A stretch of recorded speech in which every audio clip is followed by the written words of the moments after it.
Denis Charista sempat dihubungi mantan kekasihnya, JK, usai anak mereka lahir pada Sabtu 11 November 2023. Mantan suami Jill Gladys itu mengontak Denis lewat salah satu timnya.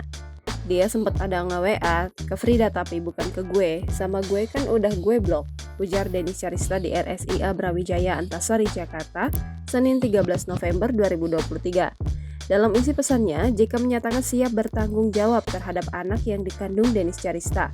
Ia juga mengaku sudah melunasi biaya persalinan Denis.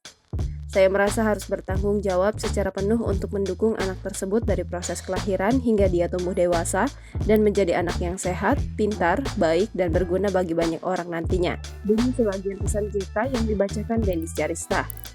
Bukannya senang, kiriman pesanan dari JK malah membuat Denis Charista makin membenci sang mantan kekasih. Sang selebgram mempertanyakan kemana JK selama dirinya mengandung. "Kemana aja lo dulu, ini baby gue gedein sendiri sama emak gue sama bapak gue," kata Denis Charista. Masih lekat pula dalam ingatan Denis Charista bagaimana JK enggan mengakui bayi yang ia kandung sebagai anak mereka. Denis merasa JK tidak bisa tiba-tiba datang begitu saja dan langsung mengakui baby DC sebagai anaknya. "Waktu gue hamil muda, kan gue disuruh tes DNA," kata Denis Charista.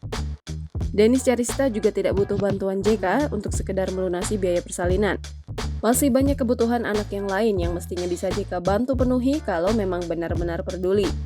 Kalau mau tanggung jawab tuh pakai duit aja transfer, jadi nanti kalau nggak bisa ngasih kasih sayang ya udah nggak apa-apa. Ke hati kan udah nggak ada, ke nurani udah nggak ada, ya pakai duit aja mau apa lagi, ujar Denis Charista. Denis Charista pun mengingatkan JK untuk tidak coba-coba menyeret anak dalam masalah masa lalu mereka. Jangan sampai anak kebawa-bawa, anak ini nggak ada salah, dia nggak bisa milih lahir dari siapa, kata Denis Charista. Seperti diketahui, JK memang sempat menolak bertanggung jawab terhadap anak yang dikandung oleh Denis Charista. Dia merasa janin yang dikandung sang selebgram bukan urusannya. JK pun sempat meragukan bayi yang dikandung adalah darah dagingnya, sehingga dia sempat menantang Denis Charista untuk tes DNA. Gara-gara itu, Denis Charista murka dan memilih hamil tanpa suami.